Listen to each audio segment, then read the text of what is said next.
The Galactic Council chamber floated in the darkness of space, a massive station built from crystallized starlight and quantum-locked metals. Inside its grand hall, representatives from 847 species gathered for their monthly assembly. Some breathed oxygen, others methane, some had scales, others had liquid bodies contained in force fields, but all of them shared one thing in common.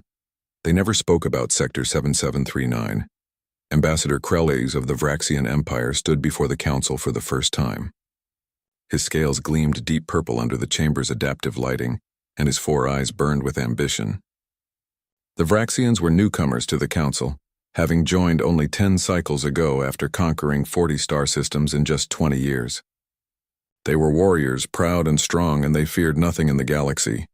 Honored Council, Krelix began, his voice carrying across the vast chamber through translator fields. I have a question that troubles my people. We have studied the star charts. We have reviewed the territorial claims, and we have found something strange. Matriarch Velshara, the ancient silicon-based entity who led the council, shifted her crystalline body. She had been alive for 12,000 years, and she knew what question was coming. Every new species eventually asked it. There is a region of space, Krelix continued, pulling up a holographic map, that remains unmarked, unclaimed. No species has territory there. No trading routes pass through it. It is simply an empty. We call it Sector 7739. Why does the mighty Galactic Council ignore such a large area of space? Silence fell across the chamber. The elder species looked away. The younger ones leaned forward with interest. This was the question that should never be asked, yet always was. Velshara's voice resonated like crystal singing. That sector is not empty, Ambassador Krelix. It is occupied. By whom? Krelix demanded. I see no designation. No territorial markers. No delegation in this council. By humans, Velshara said simply. The word hung in the air like a curse. Some species made sounds of discomfort. Others activated their privacy shields. The Vraxian ambassador looked around, confused by the reaction. Humans? He repeated. I have never heard of this species. Are they powerful? Do they have vast fleets? Great weapons? They have both, an older ambassador whispered from the shadows. And worse. Krelix laughed, a harsh sound that his translator rendered as grinding stones. Then why are they not part of this council? Why do we avoid them? The Vraxian Empire has defeated armies twice our size. We have conquered worlds that others said could not be taken. We fear nothing. Velshara moved closer to the Vraxian ambassador. Even though she had no face as organic species understood it, her presence radiated something like sadness. Or perhaps it was pity. 800 years ago, she began, humanity reached the stars. They were young, aggressive, and their technology was crude but effective. We welcomed them as we welcome all new species. We invited them to join the council. We offered them the benefits of galactic civilization, and, Krelix prompted, and they refused to disarm, Velshara continued. You see, Ambassador, every species in this council has agreed to certain rules. We limit our weapons. We fight our wars with honor and restraint. We do not destroy planets. We do not exterminate entire populations. We do not use certain technologies that are too dangerous. Sounds weak, Krelix muttered. Humans did not agree with these rules, Velshara said. They looked at our civilization and called us naive.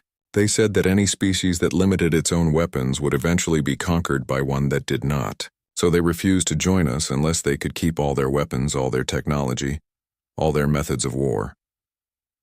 Then why not force them? Krelix asked. Surely the combined might of the council could have brought one primitive species to heel. Velshara's crystalline body seemed to dim. 40 species tried, Ambassador. 40 species formed a coalition to quarantine humanity, to force them to accept our rules. It was called the Civilizing War. It lasted 7 years. And humanity surrendered? No, Velshara said quietly. 3 of those 40 species no longer exist. 5 more lost half their populations. 12 suffered damage that took them centuries to recover from. And humanity lost millions but never surrendered. In the end, we begged them for peace. Krelix stared at the ancient matriarch. Surely she was exaggerating. One species could not defeat 40. It was impossible. The Treaty of Titan's Moon, Velshara continued, was our salvation. Humanity agreed to isolate themselves. They would claim a region of space, mark its borders, and never leave it. In exchange, we agreed to never enter their space, never contact them, and never speak of them to new species. That sounds like we imprisoned them, Krellick said. That is what we told ourselves, Velshara admitted, but the truth is different. We gave them what they wanted, to be left alone. And they gave us what we needed, to never face them in war again. Captain Issa, Krellick's military advisor, stepped forward. She was smaller than the ambassador, but covered in battle scars. Matriarch, with respect, this was 800 years ago. Species change. Technology advances. Perhaps these humans are not the threat they once were. That is what worries me, Velshara said. 800 years of isolation. 800 years to develop their weapons without our restrictions. 800 years to prepare. No, Captain. I fear they are far more dangerous now than they were then. Krellick waved a dismissive claw. Stories. Old fears. The Vraxian Empire does not make decisions based on ancient myths. We deal in facts. The facts are simple, Velshara said. There are warning buoys along the entire border of human space. 12 different dead languages tell visitors to go no further. We place those buoys. The humans did not ask for them. We put them there to remind ourselves of what happened when we broke the peace. Then the humans are prisoners in their own space, Krellick said triumphantly. They cannot expand. They cannot grow. Eventually they will stagnate and die, or they already have. Perhaps, Velshara said, or perhaps they are thriving in ways we cannot imagine. We have no way to know. That was the agreement. Krellick turned to address the full council. I propose we send a diplomatic mission to human space. It has been 8 centuries. Surely enough time has passed. We can make contact, assess the situation, and either welcome them to the council or what? Velshara asked sharply. Or claim the territory if they are extinct, Krellick finished. It is a waste to leave such a large sector empty based on old fears. The council erupted in argument. Some species agreed with Krellick. They had never seen humans and found it hard to fear them. Others, the older races who remembered, shouted against the idea. It was madness, they said. The treaty must be honored. But the Vraxian Empire was powerful, and they had many allies among the younger species. After hours of debate, no consensus was reached. Krellick left the council chamber with his head held high. He had planted the seed of doubt. Now he just needed to let it grow. 3 weeks later, Krellick stood on the bridge of the warship Dominion's Fist. Behind him, arranged in perfect formation, were 199 more Vraxian warships. It was the largest fleet the Empire had assembled in decades. Each ship carried enough firepower to crack a small moon. Their shields could withstand direct hits from fusion weapons. Their crews were trained, experienced, and ready for anything. Ambassador, Captain Issa said from her command station. Are you certain about this? The Council specifically voted against this mission. The Council voted for nothing, Krellick corrected. They could not agree. That means we are free to act. Besides, we are not violating the treaty. We are not invading. We are simply visiting. The matriarch will be furious. The matriarch is old and afraid, Krellick said. It is time for younger, bolder species to lead. Humanity is hidden long enough. Today we will find the truth about these ghosts that haunt the Council's dreams. Captain Issa said nothing, but her claws tightened on her command chair. Something felt wrong about this. But orders were orders, and her duty was to the Empire. All ships report ready, Ambassador, the communications officer announced. Then let us make history, Krellick declared. Set course for Sector 7739, maximum speed. Today the Vraxian Empire will be the first to enter human space in 800 years. The fleet turned as one, their engines blazing with power. They accelerated toward the border, toward the ancient warning buoys that still broadcast their messages in dead languages. As they passed the first buoy, its message washed over them in 12 different tongues. But the translators could only make out fragments. Go no further. Death awaits, Hucky, they do not forgive. Krellick laughed at the warnings. Dramatic, he said. The ancients certainly knew how to inspire fear. But we are Vraxians. We do not frighten easily. The fleet crossed into Sector 7739 without incident. Their sensors swept the space ahead, looking for defenses, for weapons, for any sign of the terrifying humans they had been warned about. They found nothing. Sensor report, Captain Issa ordered. Empty space, Captain, the sensor officer replied. No ships, no stations, no defensive satellites, nothing but natural stellar bodies. They're not even watching their own border, Krellick said with disbelief. Either they are extremely confident or extremely primitive. Or extremely clever, Issa muttered. But the ambassador ignored her. They pushed deeper into human space, jumping from system to system. 15 light-years into the sector, they still found nothing. No patrols, no warnings, no contact at all. It was as if humanity had simply vanished. Perhaps the matriarch was right, one of the officers suggested. Perhaps they did die out. 800 years is a long time for a species that was so warlike. They may have destroyed themselves. Then we will claim this territory for the Empire, Krellick said. Search for any signs of habitation. Ruins, old stations, anything that proves humans were here. It took 2 more days of searching, but finally they found it. A yellow star with 9 planets.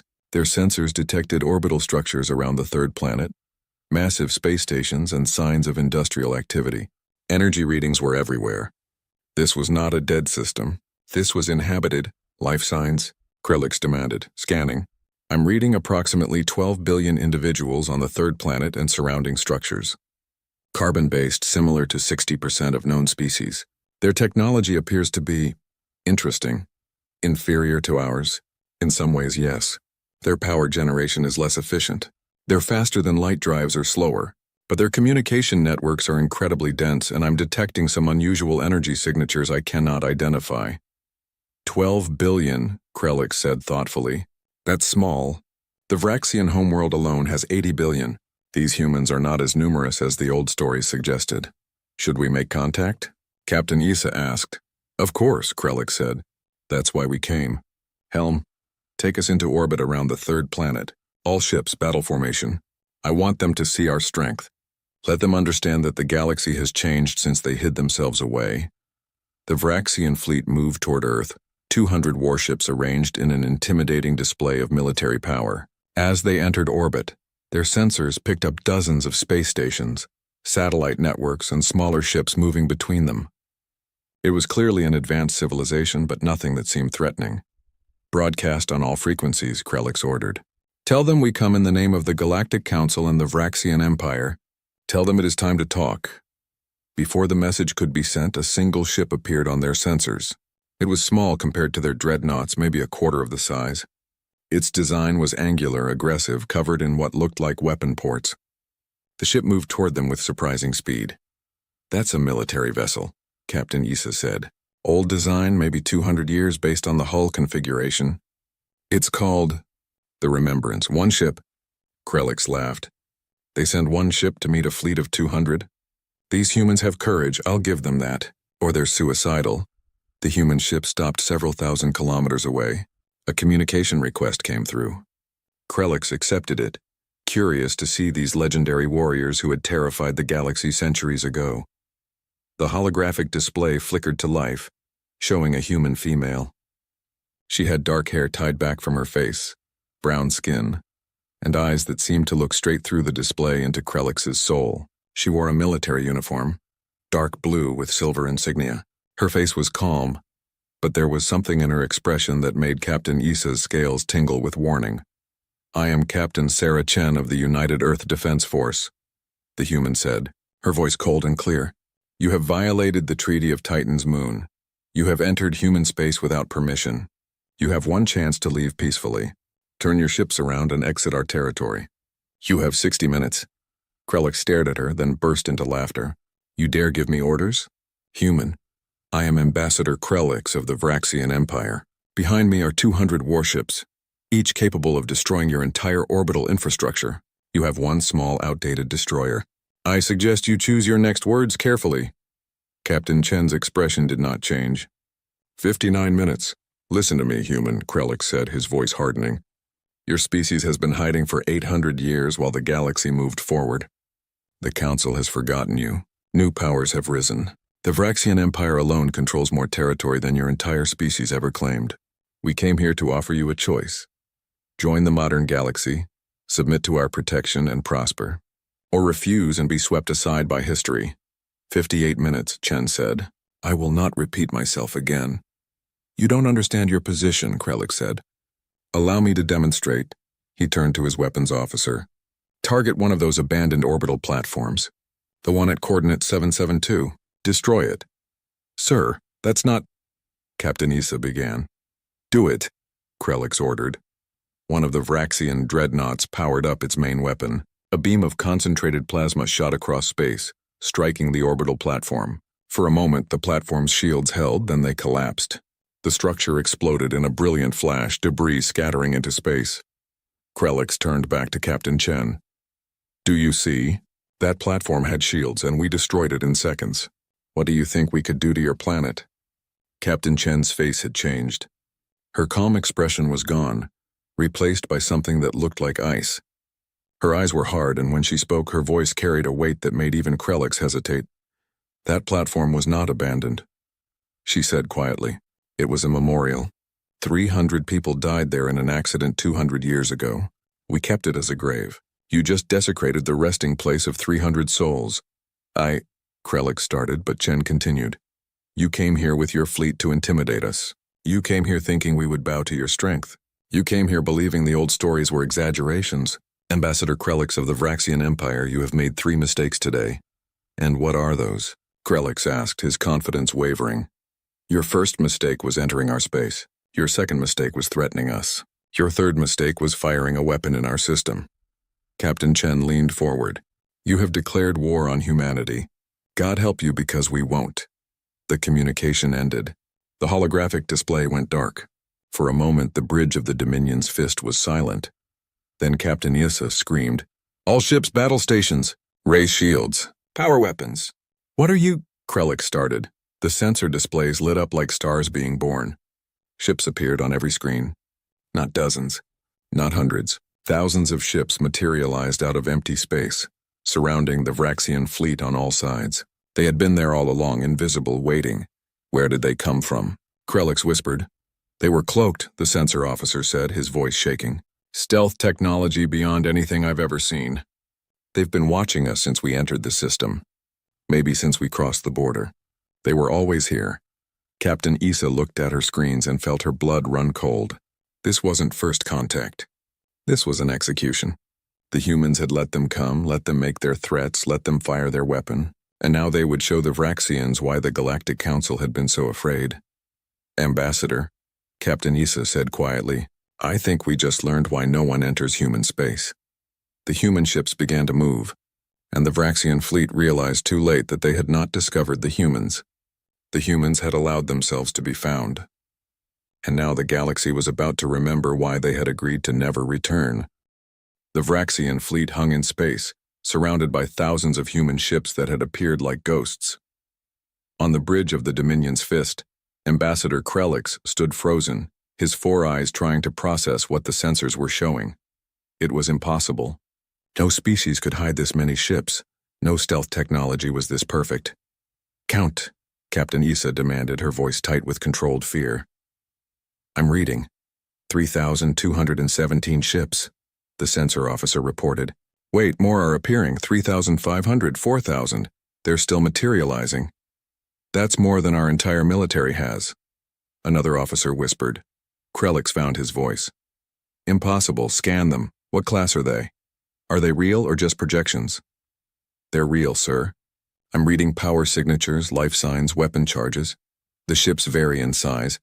Most are smaller than our dreadnoughts, but there are at least 50 that match or exceed our largest vessels.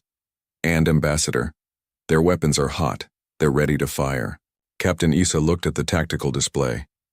The human ships had arranged themselves in a sphere around the Vraxian fleet. There was no gap, no weak point, no escape route. It was a perfect kill box. Whoever commanded the human forces knew exactly what they were doing. Open communications to all ships, Krelix ordered. We need to organize a defensive formation. We can fight our way out of this. Sir, incoming transmission from the human flagship, the communications officer said. Put it on screen, Captain Issa said before Krelix could speak. Captain Chen appeared again, but this time she was on what looked like a command bridge.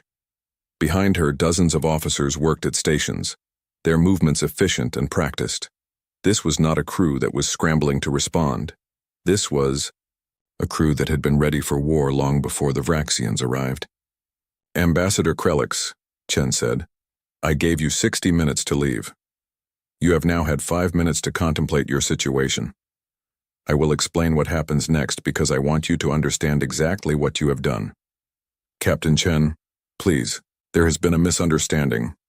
Krelix began. There has been no misunderstanding, Chen interrupted. You entered our space with a military fleet. You made threats. You destroyed a memorial. You fired a weapon in our sovereign territory. In human law, these are acts of war. We are now at war with the Vraxian Empire. We did not mean to start a war, Krelix protested. We came to make contact, to open dialogue. You brought 200 warships to a diplomatic mission? Chen's voice was ice. Ambassador, we have been monitoring your communications since you crossed our border. We heard your plans. You came here to intimidate us, to force us to submit or to claim our territory if we were gone. You came as conquerors, not diplomats. Captain Issa stepped forward. Captain Chen, I am Captain Issa of the Vraxian military. I accept responsibility for this incursion. If you must punish someone, punish me. Let my fleet withdraw. Chen looked at Issa for a long moment. Captain, I respect your courage. But this is not about punishment. This is about survival. 800 years ago, the Galactic Council learned a hard lesson. Species that enter human space do not leave. We made a treaty that guaranteed our isolation and their safety. Your empire has broken that treaty. Now we will remind the galaxy why that treaty exists. You would kill us all? Krelix asked, his voice shaking. Thousands of soldiers who were just following orders? You fired first, Chen said simply. You destroyed a memorial. You showed us that you came here to hurt us. We will not give you a second chance to do worse. The transmission ended. Immediately the human ships began to move. They didn't swarm or charge. They moved with precise coordination, maintaining their formation while slowly tightening the sphere. All ships.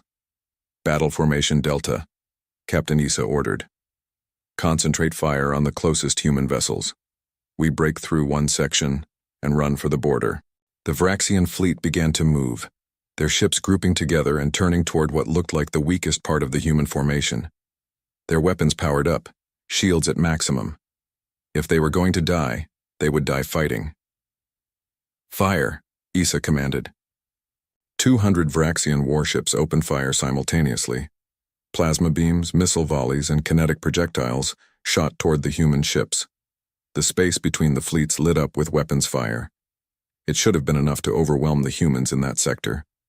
It should have punched a hole through their line, but the human ships simply weren't there anymore.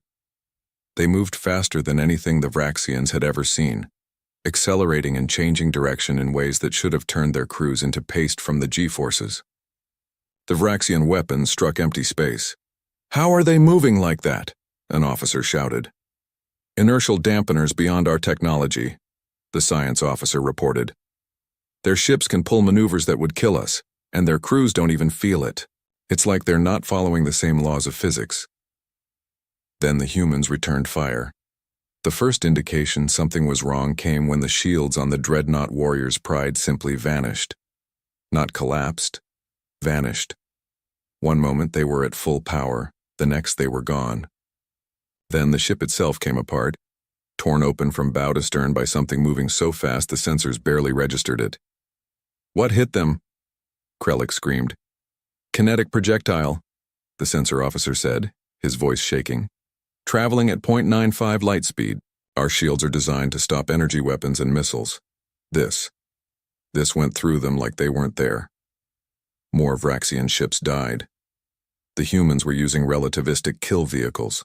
Chunks of metal accelerated to near light speed. Each impact released more energy than a nuclear weapon. Ships didn't just break apart, they vaporized. Return fire. Target their launchers, Captain Issa ordered. The Vraxians tried, but hitting the human ships was like trying to catch smoke. They dodged, weaved, and moved in patterns that seemed random but clearly weren't. Every few seconds, another human ship would fire, and another Vraxian vessel would die. Antimatter signatures, the science officer shouted. They're using antimatter, missiles. That's forbidden by Galactic Convention, Krellick said. They're not part of the Galactic Convention, Issa reminded him bitterly. The antimatter missiles struck 3 Vraxian ships at once. The explosions were so bright that the bridge displays automatically dimmed to protect the crew's eyes. When they could see again, the 3 ships were simply gone. Not destroyed, erased from existence along with several thousand tons of nearby debris. We've lost 20 ships in 4 minutes, an officer reported. Casualties are everyone aboard those ships. No survivors. Concentrate shields on the starboard side, all ships full power to defense, Issa commanded. But then something worse happened. The Vraxian ships began firing on each other. The dreadnought Storm's Hammer turned its weapons on its sister ship and opened fire at point-blank range. 3 more ships followed, attacking their own fleet. What are they doing? Krellick demanded. Their systems are compromised, the communications officer said, frantically working his console. I'm detecting intrusion programs in our network. The humans are hacking us. They're taking control of our ships. How is that possible? Our systems are isolated, encrypted, protected by AI firewalls. Their AI is better than ours, sir. Much better. It's rewriting our code faster than our defenses can adapt. I'm trying to shut down our network connections, but the lights on the Dominion's fist flickered. Displays went dark, then came back online. For a moment, Krellick thought their own ship had been compromised. But the human attack had only been a probe, a demonstration of what they could do if they wanted.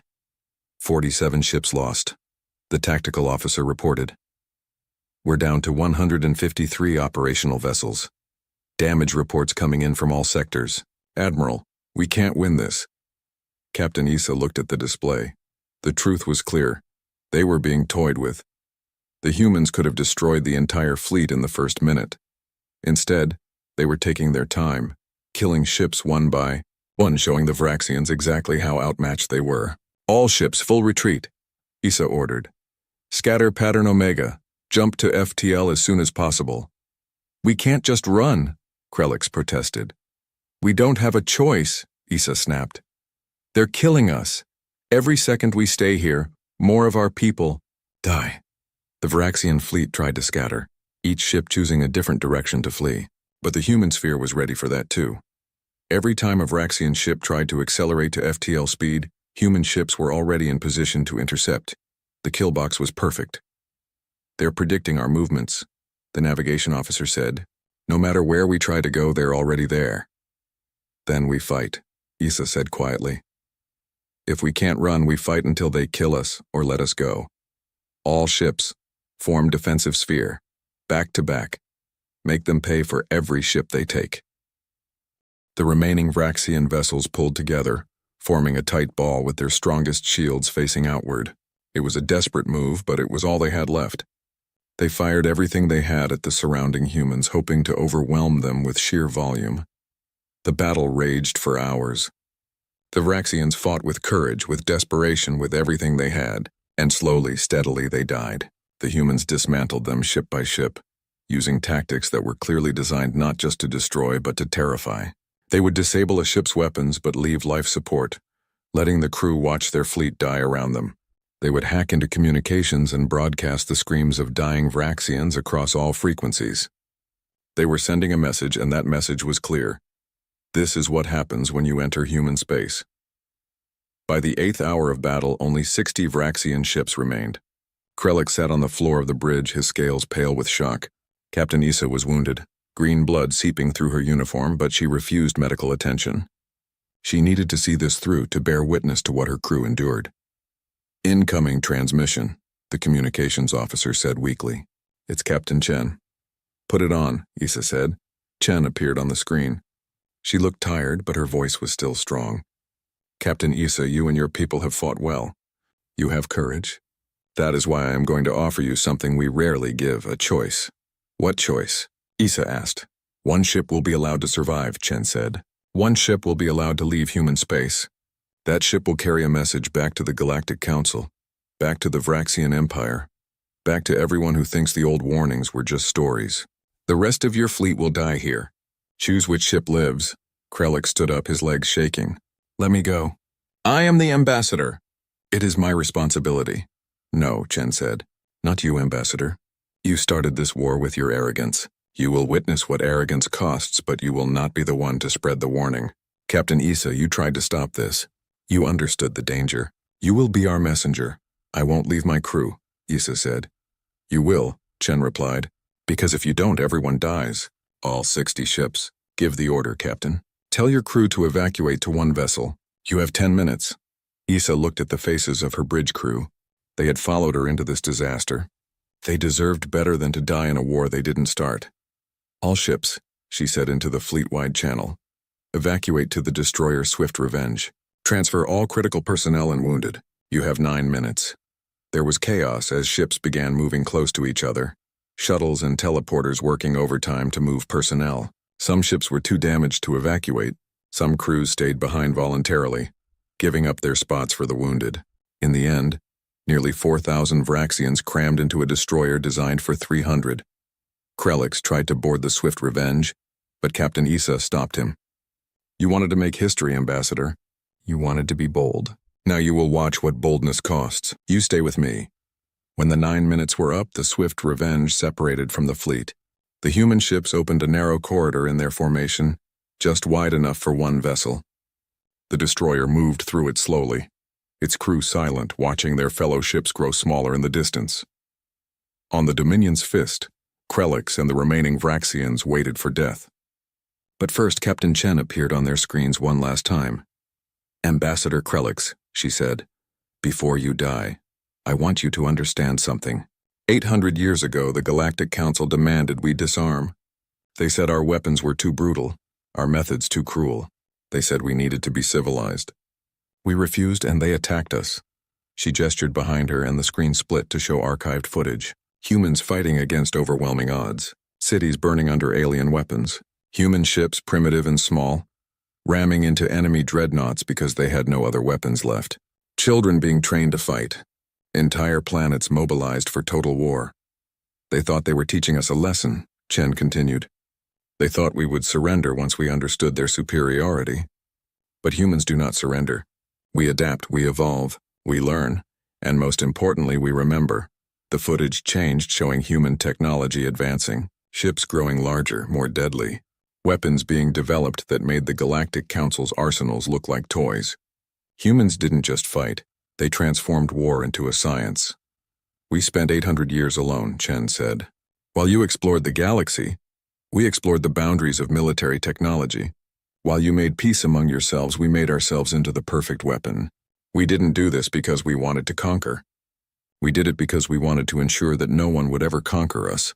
Please, Krelix whispered. We understand. We were wrong. Let us go. You destroyed a memorial, Chen said, her voice hard. 300 people rested there. You turned their grave into a demonstration of power. For that alone, you deserve what comes next. But this is not about vengeance. This is about sending a message. She leaned forward and her next words were spoken slowly, clearly, so there could be no misunderstanding. No species enters human space. That is the rule. That has always been the rule. You came here thinking you could change it. Now you will die knowing you were wrong, and the galaxy will remember what happens when the rule is broken. The transmission ended. The human ships began their final attack. This time there was no testing, no demonstration, no measured response. They fired everything at once. The sky filled with weapons fire, so dense that space itself seemed to tear apart. Ambassador Krelix watched as the Dominion's fist came apart around him. The last thing he saw before the hull breached was the face of Captain Issa on a screen, watching from the Swift Revenge as it jumped to FTL speed. She was crying, and he realized she was crying for him. For all of them, for the waste of it all. Then there was light, heat, and nothing. On the Swift Revenge, Captain Issa stood on the bridge as they emerged from FTL, far from human space. Behind them, the human fleet remained at the border, silent guardians of a territory that had just reminded the galaxy why it was forbidden. In her hand, she held a data core. Captain Chen had given it to her before they left. On that core was everything. The full history of the civilizing war, the Treaty of Titan's moon, and complete footage of what had just happened to the Vraxian fleet. It was proof. It was warning. It was the message she had to deliver. Set course for the Galactic Council. Issa said quietly. Maximum speed. The galaxy needs to see this. As the swift Revenge limped away, carrying its cargo of survivors and terrible knowledge, the human ships remained in formation around the Sol system. Their watch continued as it had for 800 years. They had broken their isolation only long enough to remind the universe why that isolation existed. Captain Sarah Chen stood on the bridge of her flagship, looking at the debris field where 153 Vraxian ships had died. She felt no joy in the victory, only a deep sadness that it had been necessary. "Captain," her first officer said quietly, "do you think they'll listen this time?" "Some will," Chen said. "Some won't. There's always someone who thinks they're different, who thinks they're smarter or stronger than the species that came before. We'll be here when they come. How long will we have to do this?" Chen looked out at the stars, at the vast galaxy beyond their borders. Somewhere out there, civilizations rose and fell, wars were fought, peace was made. But here in human space there was only vigilance. "Forever," she said softly. "We'll do this forever if we have to, because the alternative is surrendering our freedom, and humans will never do that. We chose isolation over subjugation. We chose strength over acceptance, and we'll defend that choice against anyone who challenges it." She turned away from the window. "Stand down from battle stations.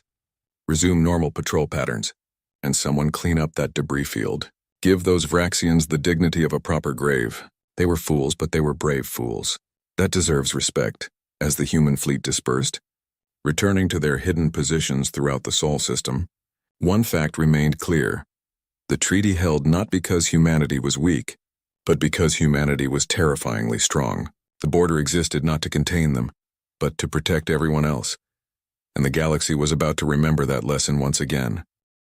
The Galactic Council chamber was silent as the holographic display showed the final moments of the Vraxian fleet. 847 species watched as ship after ship was torn apart by human weapons. They watched as the swift Revenge escaped through a corridor of human vessels. They watched as Ambassador Krelix and over 40,000 Vraxians died in a battle that lasted less than 12 hours. Captain Issa stood before them, her scales still pale from blood loss and trauma. She had not slept in 3 days. She had traveled straight from human space to the Council, driven by a desperate need to prevent anyone else from making the same mistake. "This is what happens," she said quietly, her voice carrying through the translator fields. "When you ignore the warnings, this is what happens when you think you are strong enough, smart enough, different enough." The humans have spent 800 years preparing for this moment. They were not surprised. They were not frightened.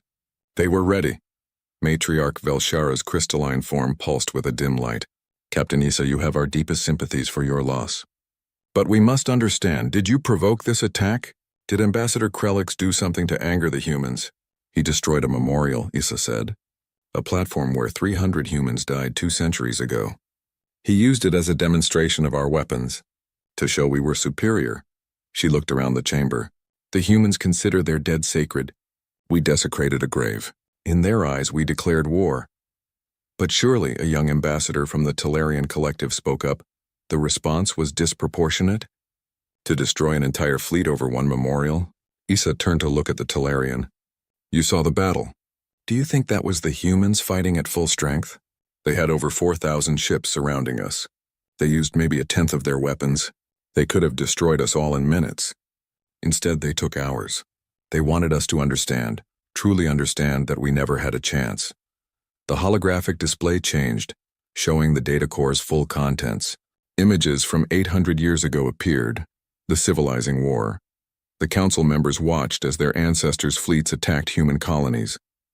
They watched human cities burn. They watched as humanity, fighting against overwhelming odds, slowly turned the tide of the war. "We always knew humans were dangerous," an elder member spoke, "but we thought time would soften them. We thought 800 years of isolation would make them weaker, more vulnerable." "It did the opposite," Issa said. "Every human child learns military strategy in school. Every civilian knows how to use weapons. Every station can become a fortress in minutes. They have turned their entire civilization into a military force waiting to be activated. And their technology," she pulled up more data. "They use antimatter weapons banned by every galactic convention. They have artificial intelligence that can hack our most secure systems in seconds. They have ships that can accelerate and maneuver at speeds that would kill any of us. Their stealth technology is so advanced that they were watching us from the moment we crossed their border, and we never saw them. How is their stealth so effective? A scientist from the Quillian Assembly asked. Our best sensors should have detected something. They bend light around their ships, Issa explained. Not with shields or fields, but by manipulating space-time itself. To our sensors, there's nothing there. Not empty space, literally nothing. No energy signature, no mass reading, nothing. They don't hide their ships. They remove them from our ability to perceive reality. The chamber erupted in panicked conversation. Species that had been confident in their defensive abilities suddenly realized that humans could be anywhere, watching, listening, and they would never know. Matriarch Velshara raised her crystalline arms, and the chamber fell silent. Captain Issa, in your professional military opinion, could the combined forces of the Galactic Council defeat humanity in open war? Issa was quiet for a long moment. Every eye in the chamber was on her.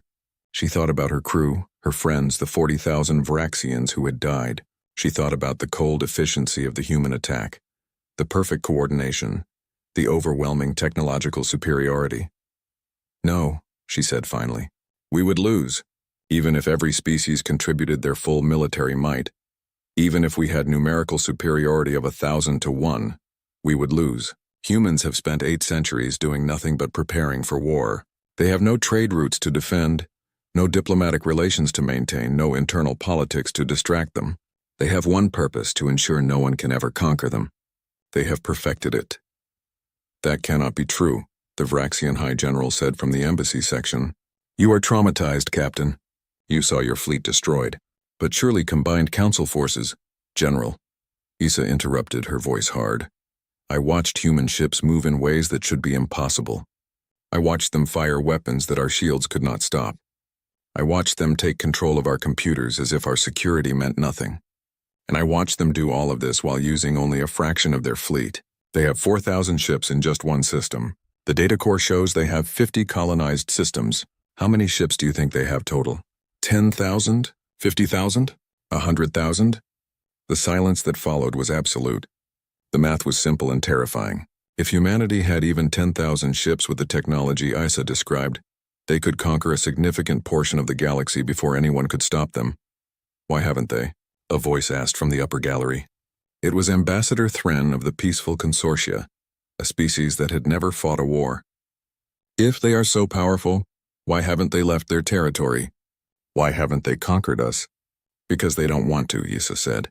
That's what makes them truly dangerous. They're not conquerors. They're survivors. They don't want our territory or our resources. They just want to be left alone. The Treaty of Titan's Moon gave them that. As long as we honor it, they honor it. They're not interested in war, but they're always ready for it.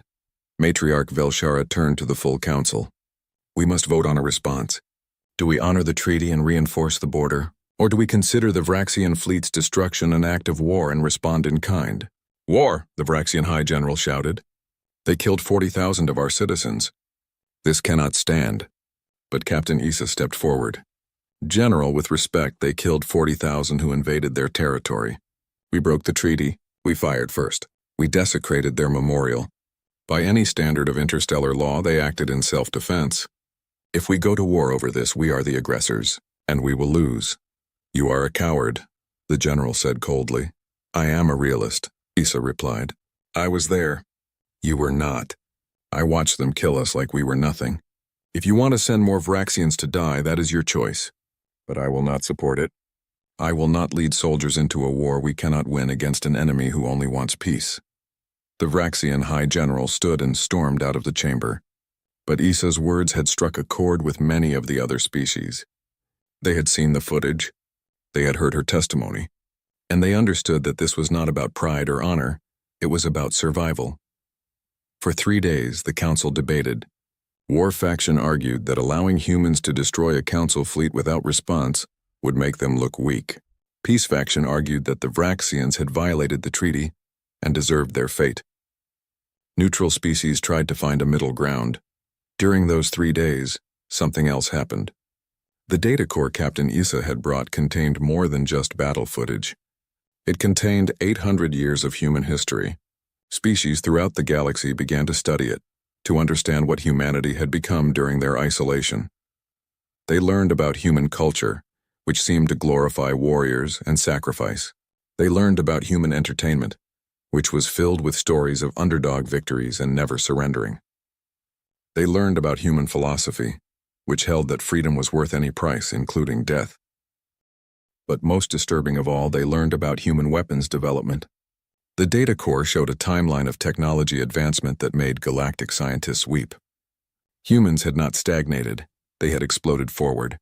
Every year they invented something new, something deadlier, something more efficient at killing.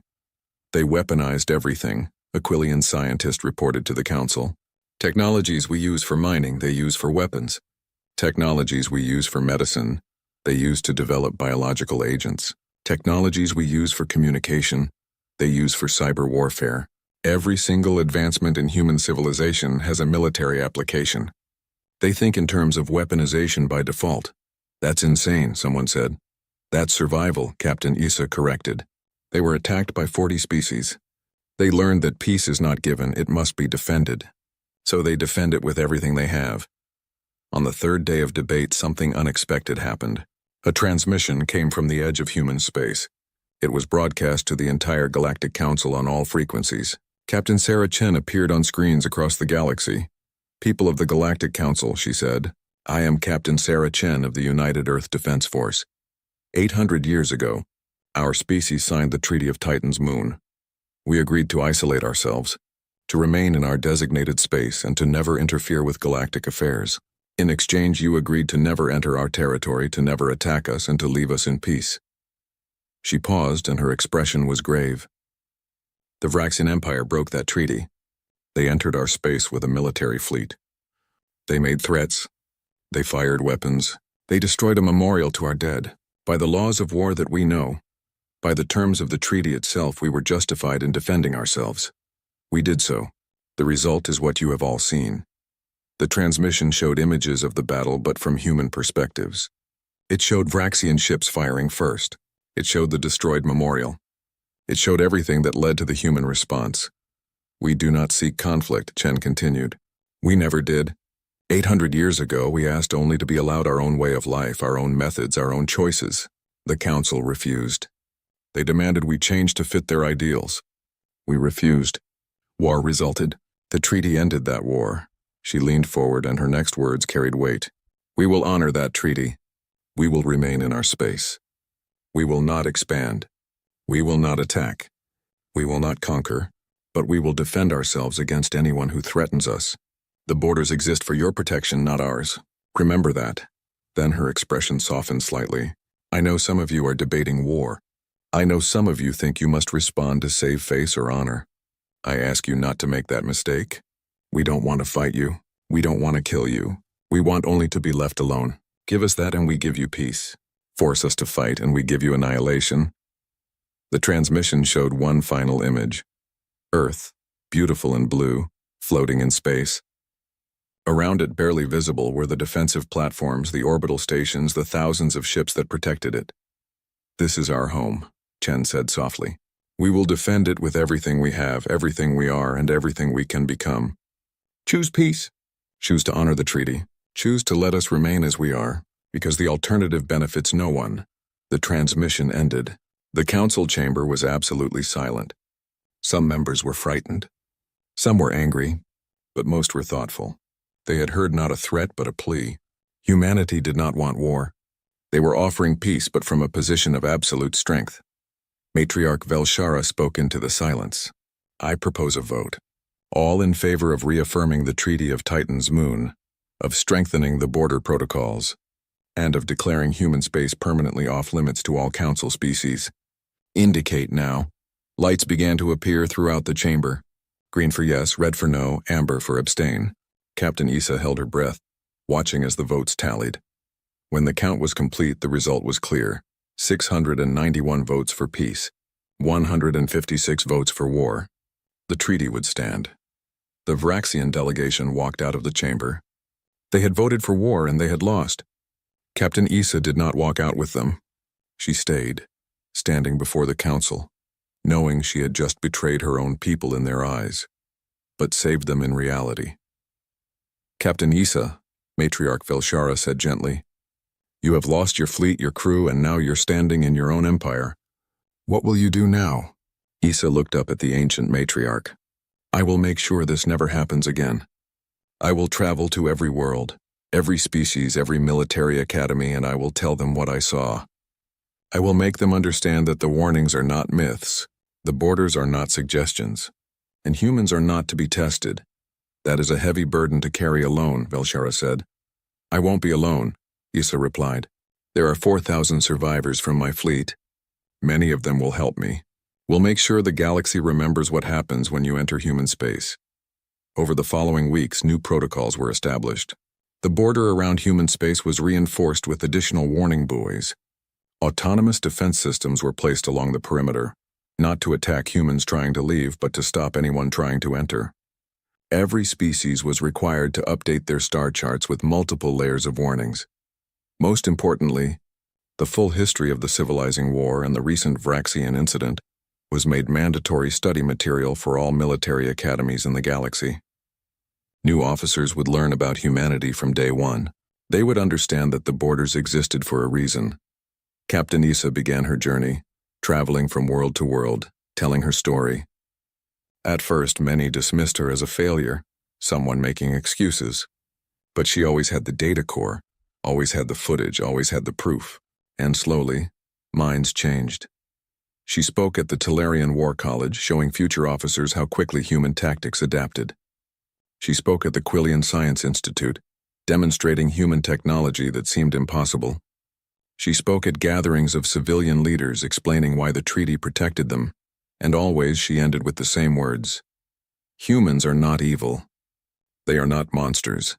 They are survivors who will do anything to remain free. Respect that and they will never threaten you. Challenge that and they will destroy you. The choice is always yours, but choose wisely. 6 months after the incident, something remarkable happened. A young species called the Drellin, who had just achieved faster-than-light travel, asked the Council about human space. They wanted to know why such a large region was restricted. Instead of the usual vague warnings, the Council showed them everything. The civilizing war, the treaty, the Vraxian fleet, Captain Issa's testimony. By the time they finished, the Drellin ambassador was pale. "We understand," he said quietly. "We will honor the treaty. We will teach our people about the borders, and we will never make the mistake of thinking we are special." This became the new standard. Every species that joined the Council, every new civilization that reached the stars was taught about humanity immediately. Not as a ghost story, not as a vague warning, but as historical fact. The galaxy had neighbors who wanted only to be left alone, and had the power to enforce that wish. In human space, Captain Sarah Chen received reports of the Council's vote and the new protocols. She stood in her office looking at Earth through the viewport, and allowed herself a small smile. "Captain," her first officer said, "do you think they'll actually keep the treaty this time?" "For a while," Chen replied. "Maybe a long while. Eventually, someone will forget or think they're different or decide to test us again. It's inevitable. Pride and curiosity always win eventually. And when that happens," Chen turned from the window, her expression serious, "we'll be ready. We're always ready. That's our burden. That's our choice. We chose freedom over acceptance. We chose strength over friendship. And every time someone tests that choice, we have to prove we meant it." "Do you ever regret it?" the first officer asked quietly. "The isolation? Never being part of the larger galaxy?" Chen considered the question. "Sometimes," she admitted. "I wonder what it would be like to explore without fear, to trade freely, to have allies and friends among the stars. But then I remember why we made this choice. We refuse to give up who we are, what we are, how we think and fight and survive. That's worth any price." She looked at the star charts, at the vast galaxy beyond their borders. "We're not alone because we're afraid of them. We're alone because they're afraid of us, and maybe that's how it should be. The galaxy needs someone who refuses to compromise, who stands as an example that strength and independence still matter. We're that example. Even if it means we're isolated forever?" "Even then," Chen said firmly, "because the day we give up that isolation, the day we let them dictate how we should be, is the day we stop being human." and I would rather die than let that happen. She returned to her desk, to the reports and readiness assessments that filled her days. Somewhere in the galaxy, Captain Issa was telling her story. Somewhere else, the Council was voting on new protocols. And everywhere, species were learning to respect the borders. But Chen knew the truth. Peace was temporary.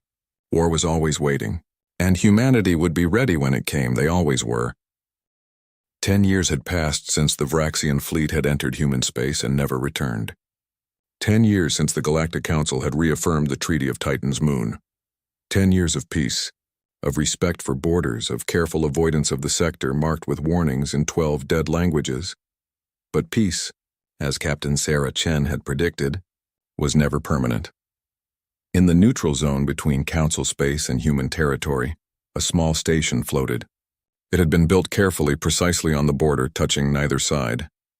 The station was a marvel of diplomatic architecture, half of it designed for Council species, half designed for humans, with a central meeting chamber that both could use. This was Ambassador Station, and today it would host the first official communication between humanity and the Galactic Council in 800 years. Ambassador General Marcus Chen stood in the human section of the station, looking through the reinforced viewport at the Council vessel approaching. He was tall for a human, with dark hair graying at the temples and the same sharp eyes as his mother. Yes, Marcus was Sarah Chen's son, born after the Vraxian incident, raised in a civilization that had just reminded the galaxy why they stayed isolated. Nervous? His aide Lieutenant Park asked. Terrified, Marcus admitted. My mother fought to keep us separate. Now I'm here to start bringing us together. What if I'm wrong? What if opening dialogue is a mistake?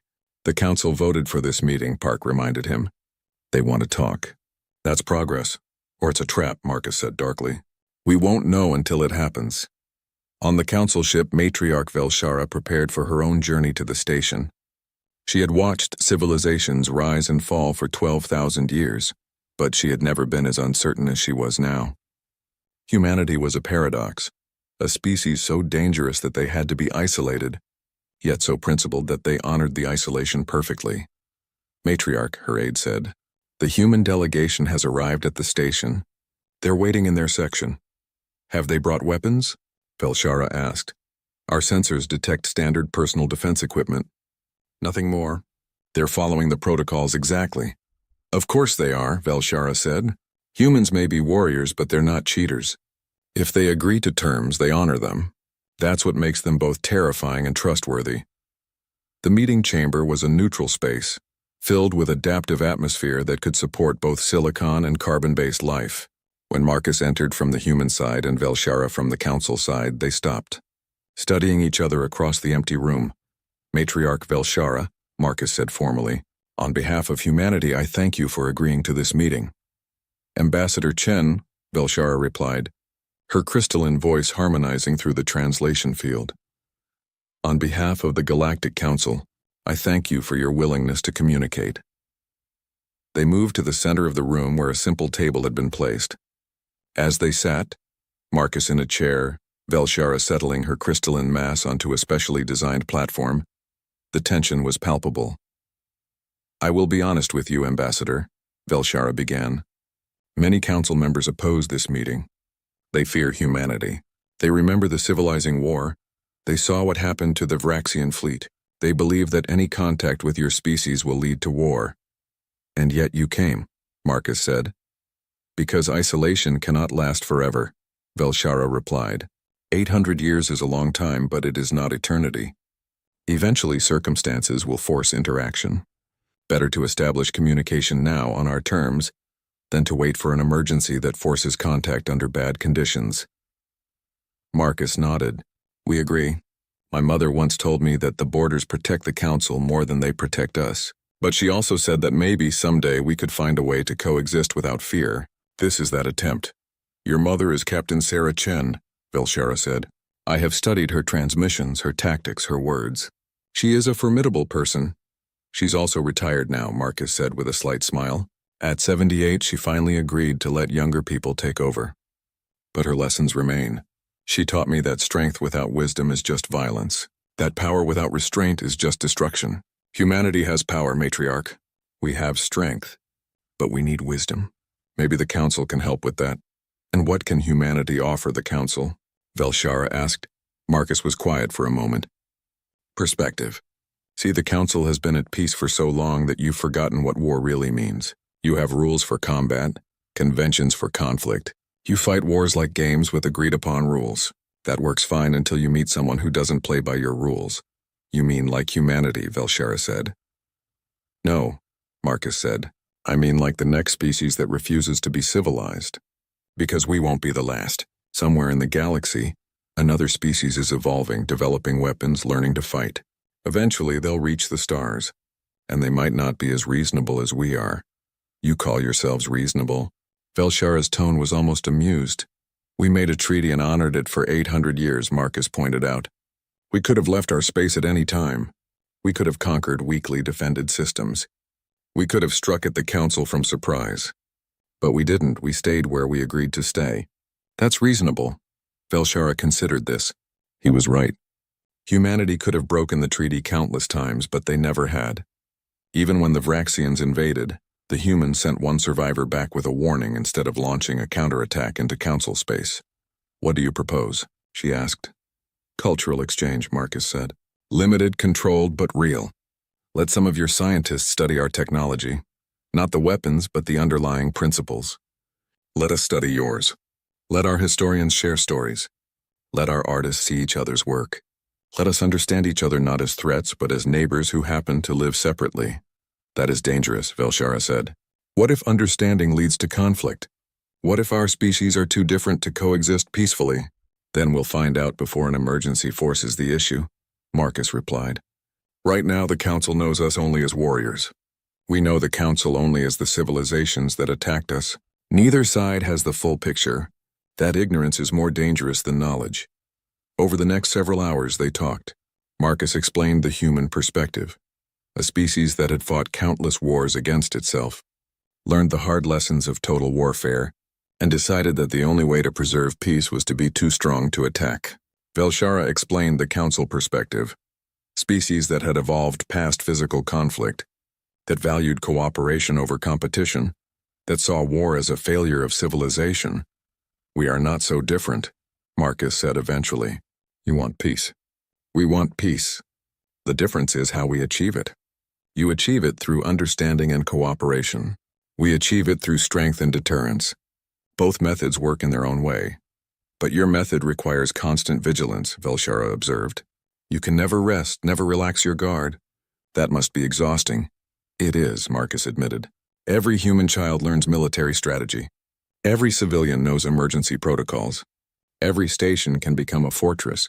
We don't have the luxury of peace that you have, but that's the price we pay for freedom. Is it worth it? Velshara asked quietly. Marcus looked at her and his expression was serious. Ask me that question in another 100 years. If we're still isolated, still watching the borders, still preparing for the next invasion, then maybe it wasn't worth it.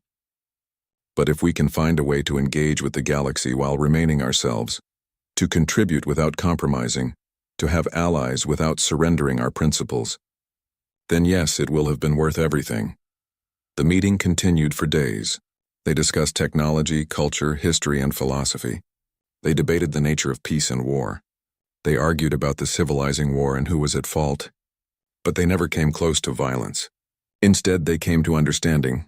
I have a proposal, Velshara said on the 5th day, a formal one to take back to the Council. We establish a permanent diplomatic station here on the border. Representatives from humanity and the Council meet regularly to exchange information, discuss concerns, and prevent misunderstandings. No military alliance, no economic treaties, no political entanglements, just communication. My government would accept that, Marcus said carefully, but with conditions. The station remains exactly on the border. Neither side crosses into the other's territory. All meetings are recorded and made public to both populations. And most importantly, the military border remains. Human ships do not enter Council space. Council ships do not enter human space ever. Agreed, Velshara said. The borders stay. They must stay. Too many species in the Council still fear humanity. Removing the borders would cause panic. We don't want the borders removed, Marcus said. We like our isolation. But we also recognize that total isolation is unsustainable. This is a middle path. separate but communicating. When Marcus returned to human space, he was greeted by his mother at the border station. Sarah Chen was older now, her hair gray, her movement slower, but her eyes were still sharp. "How did it go?" she asked. "Better than expected," Marcus admitted. "Felshara is wise, ancient. She understands that both sides have legitimate concerns. We agreed to regular diplomatic meetings, cultural exchanges, but the borders stay firm." Sarah nodded approvingly. "Good, the borders protect us. Never forget that." "I won't," Marcus promised. "But Mother, I also learned something. The Council isn't our enemy. They never really were. They're just afraid. Fear makes people dangerous," Sarah warned. "Afraid people do foolish things." "True," Marcus said. "But understanding can reduce fear, not eliminate it. We'll always be dangerous to them, and they'll always be a potential threat to us. But maybe we can turn that mutual danger into mutual respect." Sarah looked at her son for a long moment. "You're braver than I was," she said finally. "I fought to keep us separate because I feared what would happen if we engaged. You're trying to find a way to engage safely. Maybe your generation will succeed where mine couldn't." "We're standing on your shoulders, Mother," Marcus said. "You bought us time, space, and security. Now we can use those gifts to build something better." News of the diplomatic meeting spread throughout the galaxy. Reactions were mixed. Some species were hopeful, seeing it as a first step toward bringing humanity into the galactic community. Others were terrified, viewing any human engagement as the beginning of an invasion. Captain Issa, now an independent consultant traveling the galaxy, heard the news while teaching at a military academy on the Quillian homeworld. She had spent 10 years telling the story of the Vraxian fleet, warning against entering human space. Now humans were voluntarily opening communication. "Does this change your message?" a young Quillian officer asked her. "No," Issa said firmly. "The message remains the same. Don't enter human space. The treaty stands. The borders stay. What's changed is that we now have a way to understand humans without threatening them. That's progress, not a threat. But if we understand them better, won't that make us want to engage more?" another student asked. "Probably," Issa admitted. "Understanding usually leads to curiosity. But that's why the diplomatic station is on the border, not inside human space. We can satisfy our curiosity safely through designated channels, without risking another incident like the one that killed my fleet." She pulled up the old footage, now 10 years old but still powerful. "Never forget what happened when we ignored the warnings. Never forget that humans are willing to defend themselves absolutely. And never forget that the only reason we have peace is because both sides honor the treaty." On the other side of the galaxy, in a quiet system far from both human and council space, something else was happening. A new species had just achieved faster-than-light travel. They called themselves the Korath, and they were aggressive, militaristic, and unaware of galactic politics. The Korath had no interest in joining the council. They saw space as territory to be conquered, resources to be claimed, and weaker species to be dominated. They had fought brutal wars on their homeworld before unifying under a military dictatorship. Now they were ready to bring that same philosophy to the stars. Their first scouting missions found empty systems, undefended planets, and what looked like easy conquests. The galaxy, they decided, was weak and ripe for taking. They began to build a war fleet, planning their expansion, marking the most valuable systems to attack first. One of those systems was on the edge of human space. The Korath had never heard of humans. They had never heard of the Treaty of Titan's moon. They had never heard about the civilizing war or the Vraxian incident. They saw only a well-developed system with no visible defenses, and decided it would be their first major conquest. In human space, automated early warning systems detected the Korath ships 3 months before they would reach the border. The signals were analyzed, the ships studied, the technology assessed. Humanity watched as a new player entered the galactic stage, one that seemed to be heading straight for them. "They're not council ships," an analyst reported to the Defense Command. "New species. Unknown technology. Aggressive posture based on their movements. And they're heading for Sector 7. That's right on our border," the commander said. "Do they know about us?" "Unlikely. They're new to space travel. They probably have no idea about galactic politics or the treaty. Then they're about to get a very harsh education," the commander said grimly. "Activate border defenses, move fleet assets into position, and someone notify Ambassador Chen. If these newcomers cross the border, We need to know if we're still operating under the same rules as with the Vraxians. Marcus received the message while still at the diplomatic station. He immediately contacted Matriarch Velshara. "We have a situation," he said without preamble. "A new species called the Korath is approaching our border. They appear to be hostile and unaware of our existence. What does the Council know about them?" Velshara accessed her databases. "The Korath? Yes, we detected their first FTL flights 3 months ago. We sent a standard greeting inviting them to join the Council. They responded with threats and demands for submission. We marked them as a hostile species and placed them under observation. They're heading for our space," Marcus said. "If they cross the border, what happens?" "The treaty still stands," Velshara said firmly. "If they enter human space, they do so without Council protection. We will not intervene on their behalf." "But Marcus, perhaps this is an opportunity?" "What do you mean?" "The Korath don't know about humans. They don't know about the borders or the treaty. If you intercept them before they cross, if you warn them away, you could prevent another massacre. And you could show the galaxy that humanity can exercise restraint even when provoked." Marcus considered this. "You want us to be merciful to a species that might attack us?" "I want you to show that humanity has evolved beyond just defense," Velshara said. "That you can be strong and wise, powerful and restrained. The Vraxians invaded and died. If the Korath make the same mistake and die, the galaxy will see a pattern. But if the Korath are warned and turn away, the galaxy will see that humanity can be something more than warriors. And if they don't turn away after we warn them?"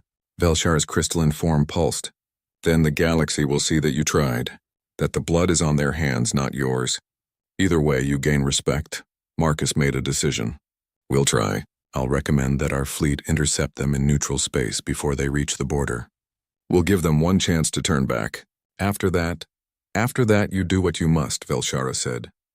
"But trying for peace first, that's the action of a civilization, not just a military force." The human fleet moved into position in neutral space, far from their border but directly in the path of the approaching Korath ships. 3 human vessels against 20 Korath warships. The humans were outnumbered, but they were ready. When the Korath fleet detected the human ships, they were confused. They had encountered no other species in this region. They sent a communication demanding identification.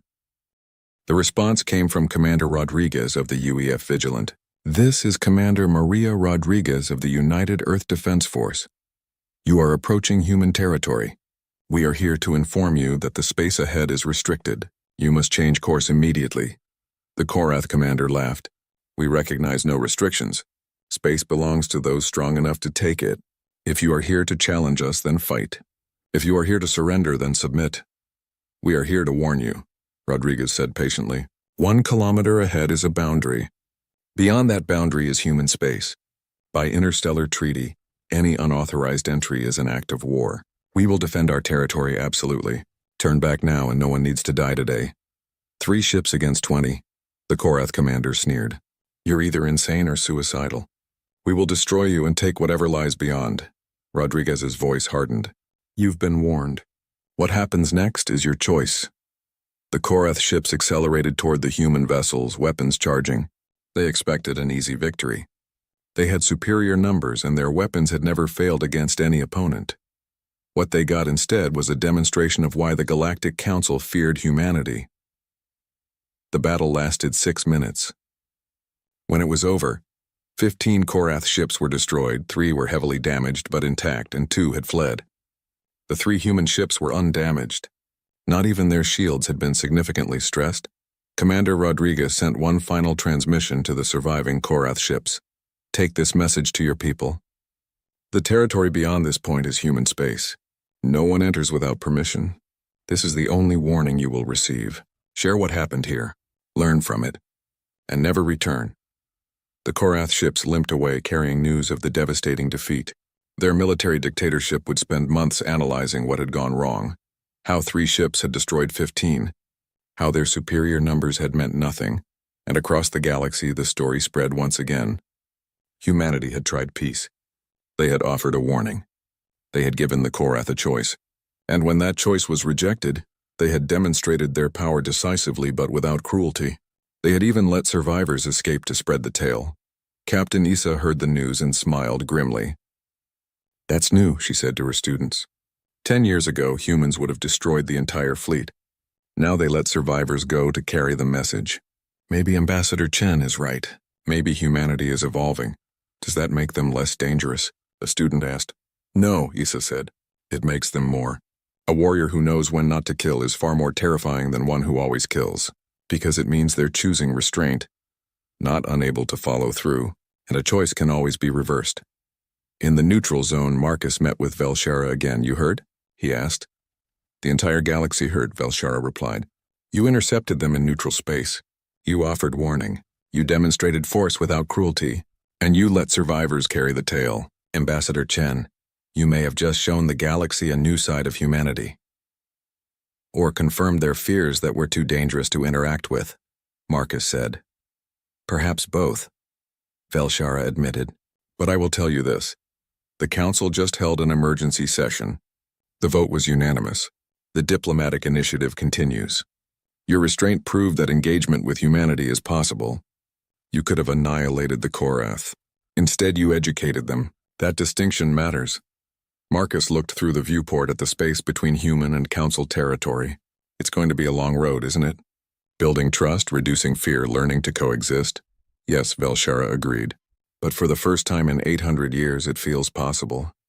Your mother's generation built the walls. Your generation might build the bridges. As long as both the walls and bridges are strong, perhaps we can have both security and cooperation. One can hope, Marcus said softly. One can hope. 50 years had passed since Ambassador Marcus Chen first met with Matriarch Velshara at the neutral zone. 50 years of careful diplomacy, limited cultural exchange, and maintained borders. The Treaty of Titan's moon still stood stronger than ever, but the fear that had once surrounded it had begun to transform into something else. Respect. The galaxy had changed. New species joined the Council regularly, and each one was immediately taught about humanity. Not as monsters or demons, but as neighbors who chose isolation and defended it absolutely. The lesson had been learned and relearned through the Raxian incident, the Korath warning, and a dozen smaller encounters over the decades. The rule remained simple. No species enters human space. And the galaxy had finally accepted that this was not negotiable. On Earth, in a retirement home overlooking the Pacific Ocean, Sarah Chen sat in her favorite chair, watching the sunset. She was 128 years old, kept alive by advanced medical technology and sheer stubbornness. Her son Marcus, now 80 himself, sat beside her. They want to name a ship after you, Marcus said. The UEF Sarah Chen? A new dreadnought, largest in the fleet. Sarah smiled slightly. What did you tell them? That you'd probably refuse the honor, Marcus said. I would, Sarah confirmed. Ships should be named after concepts, not people. Name it something like vigilance or determination. Something that reminds future generations why we're here. The treaty has held for 850 years, Marcus said.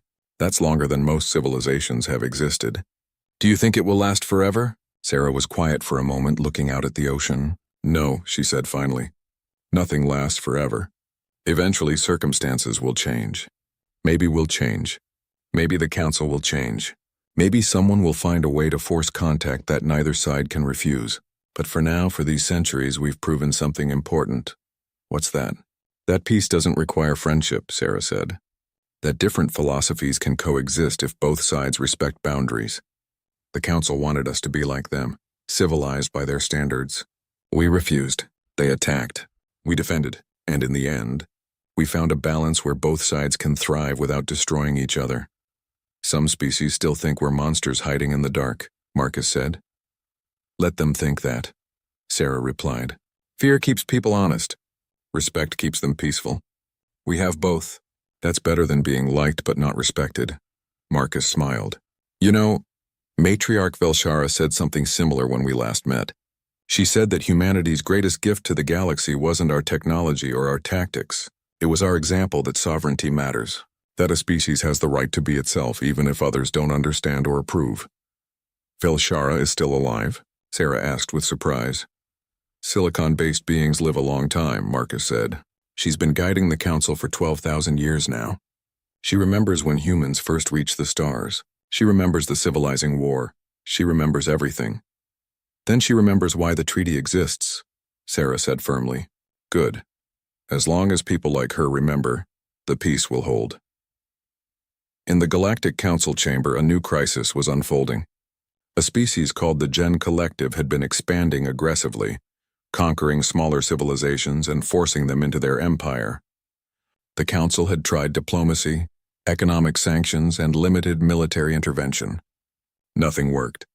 The Gen were too powerful, too determined, and too willing to use weapons that others considered excessive. "They're approaching Sector 7739, an intelligence officer reported. 300 Gen warships are moving toward the human border. We don't know if they intend to enter or if they're just testing the boundaries." The Council erupted in panicked discussion. The Gen were a serious military threat, possibly the strongest empire the galaxy had seen in millennia. If they entered human space, what would happen? Would humanity destroy them as they had the Vraxians? And if the Gen survived, would they bring the secret of defeating humanity back to the Council's enemies? Velshara, now ancient even by her species' standards, called for calm. "The treaty must be honored by all sides," she said. "If the Gen enter human space, they do so without Council protection. We will not intervene to save them, and we will not hold humanity responsible for defending their territory." "But Matriarch," a younger ambassador protested, "the Gen are too powerful. If humanity destroys their fleet, the Gen will declare war on everyone. They'll blame the Council for not warning them." "We have warned them," Velshara said tiredly. "Repeatedly. We sent them all the historical records. We showed them what happened to the Vraxians. They dismissed it as propaganda. Some species must learn lessons the hard way." In human space, Commander Jessica Park, daughter of Lieutenant Park who had served with Ambassador Chen decades ago, watched the Gen fleet approach. She commanded the defense platform Guardian's Watch, one of 40 orbital fortresses protecting the Sol system. Behind her, thousands of human ships waited in stealth positions, just as they had 50 years ago when the Vraxians came. "They're 3 hours from the border," her tactical officer reported. "No attempt at communication. No course changes." "They're coming straight for us. Have we sent warning, boys?" Park asked. "Standard warnings broadcast in their language and 12 others," the communications officer confirmed. "They've acknowledged receiving them but haven't responded." "Then they know what they're doing," Park said. "Bring all defensive systems online. Prepare stealth fleet for immediate response, and someone wake up Ambassador Chen. If this turns into a fight, he needs to know immediately." Marcus Chen received the call in the middle of the night. At 80, he didn't sleep well anyway, so the interruption was almost welcome. He listened to the report, dressed quickly, and headed to the command center. "Can we try the same approach we used with the Korath?" he asked Commander Park when he arrived. "Intercept them in neutral space, give them a warning, demonstrate force if necessary." "The Gen are different from the Korath," Park said. "They've studied our previous encounters. They know about the Vraxians. They know about the Korath. And they're coming anyway. Either they think they're strong enough to defeat us or they're testing us intentionally." "Why would they test us?" Marcus asked. "To see if we're as strong as the stories say," Park replied. "Or to provoke us into attacking first so they can justify a larger war." The Gen conquer through creating conflict, then claiming they were defending themselves. It's their pattern. Marcus thought about this. So if we intercept them, we're falling into their trap. But if we let them cross the border, we're risking our security. "Correct," Park said. "Difficult choice. Contact Velshara," Marcus decided. Immediately. If the Gen are trying to create an incident, the Council needs to know our response is purely defensive. The connection to the neutral zone station was established quickly. Velshara appeared on the screen, her crystalline form dimmer than Marcus remembered. She was old, truly ancient now, and it showed. "Ambassador Chen," she said, "I assume you're calling about the Gen fleet." "They're approaching our border," Marcus confirmed. "Matriarch, we believe they're trying to provoke an incident. If we intercept them in neutral space, they'll claim we attacked without provocation. If we wait until they cross the border, they'll have a foothold in our territory. Either way, they win politically. Then what do you propose?" Velshara asked. "Let them cross," Marcus said, and several officers behind him gasped. "Let them cross the border, let them enter our space. But we don't fire first. We surround them, we lock weapons on them, we make it clear they're in a kill box. But we give them one chance, just one, to turn around and leave." "That's incredibly dangerous," Velshara said. "What if they attack while inside your territory?" "Then we defend ourselves," Marcus said simply. "And the entire galaxy will see Through every recording, every sensor log, every transmission that they fired first. That we offered mercy and they rejected it. The Gen won't be able to claim victim status. The Council will support this approach, Velshara said after a moment. We will broadcast our own sensor data showing the Gen entering human space without permission and being offered a chance to retreat. If they attack, the responsibility is entirely theirs. 2 hours later, the Gen fleet crossed the border into human space. Immediately, as it happened 50 years before with the Vraxians, thousands of human ships materialized out of stealth. The Gen fleet found itself surrounded, outnumbered 5 to 1, with weapons locked onto every single ship. The Gen commander, Admiral Kraith, received the transmission from Commander Park. Gen fleet, you have entered human space without authorization. This is a violation of the Treaty of Titan's Moon and an act of aggression. You have one opportunity to withdraw. Turn your ships around. Exit our territory and no action will be taken against you. You have 30 minutes to comply. Kraith studied the tactical display. His intelligence reports had said humans were advanced, but this was beyond what he had expected. His 300 ships were completely surrounded by thousands of human vessels, all of which showed weapon signatures far beyond his own technology. But the Gen Collective did not back down. Ever. Their entire culture was built on the principle of domination. To retreat would be to show weakness, and weakness led to conquest by others. Human vessels, Kraith broadcast. We do not recognize your claim to this territory. We do not acknowledge your treaty. Space belongs to those strong enough to hold it. If you attempt to stop us, you will face the full might of the Gen Collective. 29 minutes, Park said calmly. The Gen fleet continued forward, pushing deeper into human space. Human ships matched their movement, maintaining the surrounding formation. It was like watching a bubble move through water. The human fleet flowed around the Gen, never losing formation, never giving them an opening. 15 minutes, Park announced. Kraith was sweating now. His tactical officers were reporting that human weapons tracking was perfect, that their ships could maneuver faster than anything in the Gen military, that their stealth technology had allowed them to position this entire fleet without detection. Everything the intelligence reports had said was true, but still the Collective's doctrine was clear: never retreat. 5 minutes, Park said. Admiral Kraith, this is your final warning. Turn back now or face destruction. In the Gen flagship's bridge, junior officers were openly afraid. Some were whispering about the reports from the Vraxian incident, about how 40,000 soldiers had died in hours. But Kraith could not show weakness. The Collective was watching. We will not retreat, he said firmly. Time's up, Park said quietly. Then, on all frequencies, she broadcast. The Gen Collective has been warned and has refused to withdraw from human territory. All ships, you are authorized to engage. Target weapons and engines only. Give them a chance to surrender. The human fleet opened fire, but not with their full arsenal. They used precision weapons, targeting specific systems. Gen ships lost weapons, propulsion, communications, but their hulls remained intact. Life support was untouched. Within 10 minutes, the entire Gen fleet was disabled but alive. Kraith sat in his command chair, his ship powerless and drifting. Around him, 300 Gen vessels floated helplessly, surrounded by thousands of human ships that had dismantled them without breaking a sweat. Commander Park's face appeared on his screen. Admiral Kraith, your fleet is now disabled. Your weapons are destroyed. Your engines are offline. But you're alive. All of you are alive. That was a choice we made.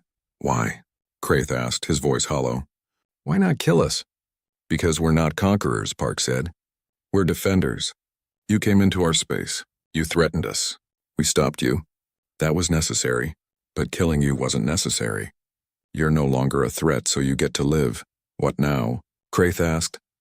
Now Council vessels will enter our space with our permission to retrieve your ships and crews, Park explained. You'll be towed back across the border. You'll return to the Gen Collective, and you'll tell them what happened here. You'll tell them that humanity offered peace and you rejected it. You'll tell them that we could have killed you but chose not to, and you'll tell them that if they ever enter our space again, the response will be the same, total defeat, but with mercy if possible. The Collective will see this as weakness, Kraith said bitterly. Then they're fools, Park said bluntly. Mercy from a position of strength isn't weakness, it's civilization. The galaxy has fought us for 850 years. They attacked us, we defended ourselves. They tested us, we proved our strength. Now we're showing that strength includes restraint. If the collective can't understand that, they'll learn it the hard way next time. True to Park's word, Council ships entered human space, the first non-human vessels to do so peacefully in centuries. They attached tow lines to the disabled Gen ships and slowly pulled them back across the border. The entire operation was recorded and broadcast across the galaxy. The reaction was unprecedented. Species that had feared humanity for centuries saw something different. Humans who could have massacred their enemies but chose to disable and release them instead. It was the action of a civilization that was confident in its power, secure in its boundaries, and mature enough to know when killing wasn't necessary. The Gen Collective, facing the humiliation of having their fleet defeated and returned like disobedient children, withdrew from their aggressive expansion. The incident had shown them that there were powers in the galaxy they couldn't intimidate, territories they couldn't conquer. More importantly, it had shown them that strength didn't always mean destruction. In the council chamber, Velshara addressed the assembly for what would be her final speech. At 12,000 years old, even silicon-based beings felt the weight of time. "I have watched civilizations rise and fall," she said, her crystalline voice resonating through the chamber. "I have seen empires conquer and collapse. I have witnessed war and peace, cooperation and conflict, and I have learned that the most dangerous species are not the ones who cannot be defeated, but the ones who choose not to destroy even when they could." She gestured to the holographic display showing the Gen fleet being towed away by council vessels. "Humanity has shown us once again what they truly are. Not monsters, not demons, but a species that values freedom so highly they will defend it absolutely, yet values life enough to preserve it when possible. They are warriors who know when not to fight. They are powerful beings who choose restraint, and that makes them not our enemies, but perhaps our greatest teachers." "What do you mean, matriarch?" a young ambassador asked. "The Council has spent 50,000 years pursuing peace through understanding," Velshara explained. "We have succeeded in creating a civilization where war is rare and cooperation is common. But we achieved this by avoiding conflict, not by mastering it. Humanity took a different path. They mastered conflict so completely that they no longer need to use it. They prepared for war so thoroughly that they created peace." She paused, her ancient form pulsing slowly. "Perhaps the future of galactic civilization lies not in the Council's path or humanity's path alone, but in a synthesis of both. We teach cooperation and understanding. Humans teach strength and determination. Together we could build something unprecedented, a civilization that is both peaceful and strong, understanding and unyielding, cooperative and free." "Are you suggesting we integrate humanity into the Council?"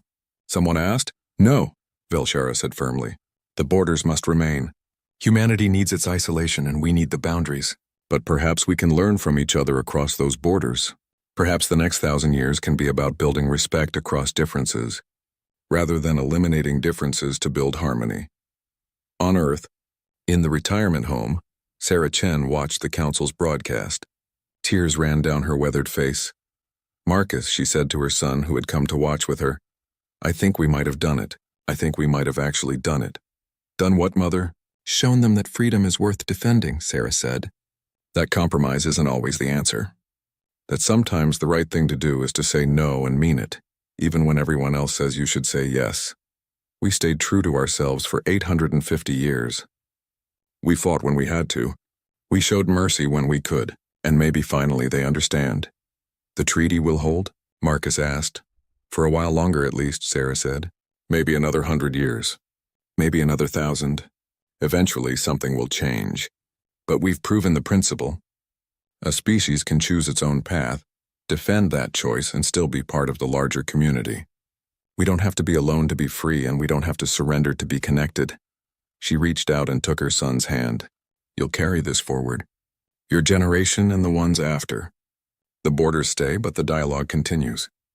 Keep us strong. Keep us vigilant, but also keep us human. Capable of mercy, capable of growth, capable of hope." "I will," Marcus promised. "We all will." Sarah Chen died 3 days later, quietly in her sleep. She was given a military funeral with full honors. Representatives from the Galactic Council were invited to attend via holographic link from the neutral zone.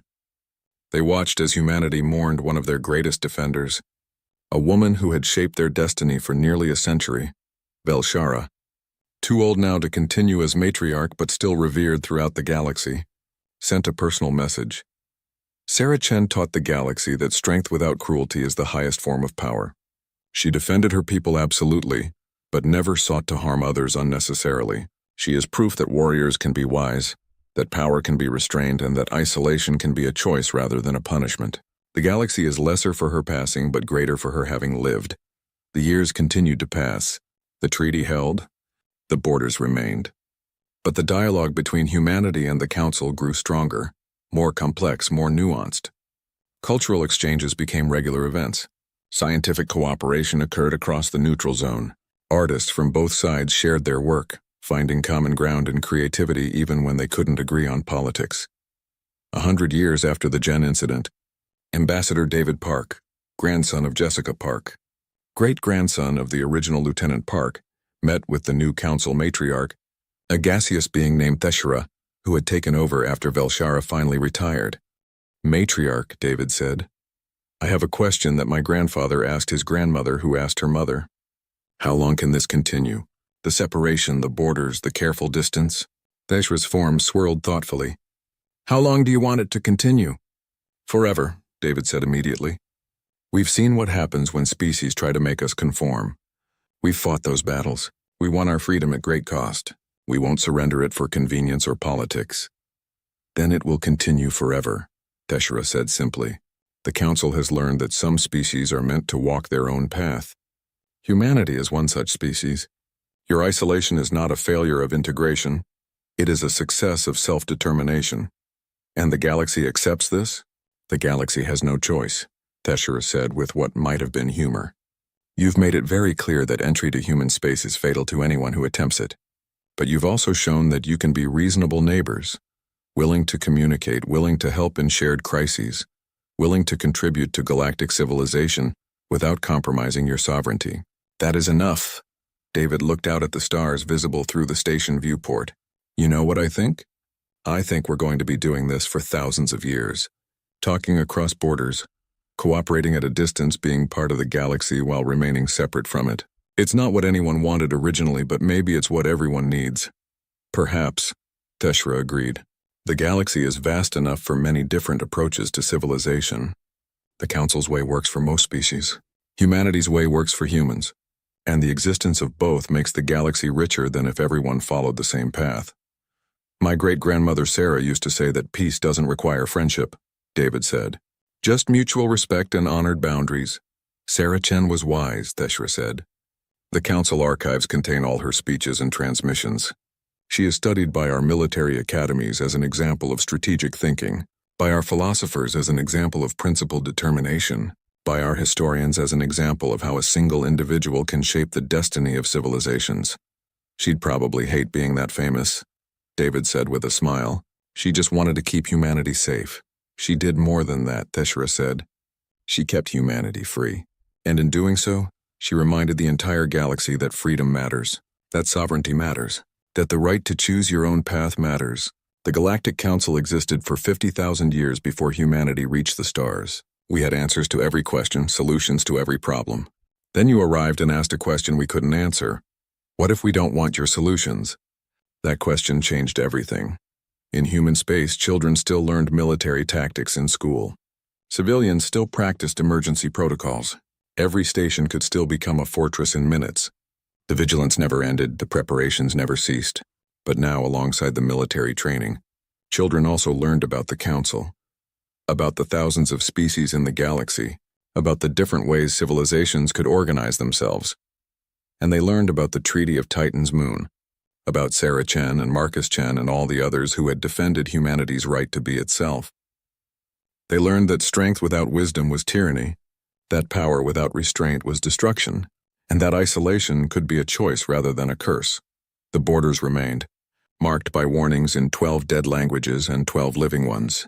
The defensive platforms hummed with power, always ready, never needed. The fleets patrolled in stealth, watching, waiting, but hoping never to fight. And in the neutral zone, human and council representatives met regularly, talking, learning, understanding each other a little better with each encounter. Not friends perhaps, but no longer enemies either, just neighbors with different philosophies. respecting each other's boundaries, contributing to each other's growth, proving that civilization could take many forms and all could coexist. The galaxy had learned its lesson. Some species are meant to walk alone, and humanity in its isolation had become both a warning and an inspiration. A warning of what happened when you tried to force conformity, and an inspiration showing that sovereignty could be defended, that principles could be maintained, and that a species could be both separate and connected, isolated and engaged, powerful and peaceful. No species entered human space. The treaty held, and the galaxy, vast and diverse, was richer for having neighbors who chose their own path and defended it absolutely. That was the price of arrogance, learning to respect others' choices. And that was the reward of determination, keeping the freedom to make those choices. In the end, both sides learned, both sides grew, and both sides found a way to coexist that honored their differences rather than erasing them. The stars shone on, indifferent to the struggles below. But among those stars, humanity stood as proof that there were many ways to reach for them, many paths to civilization, many definitions of success. They had chosen isolation over compromise, strength over submission, and in doing so, had taught the galaxy that sometimes the greatest wisdom is knowing when to stand alone,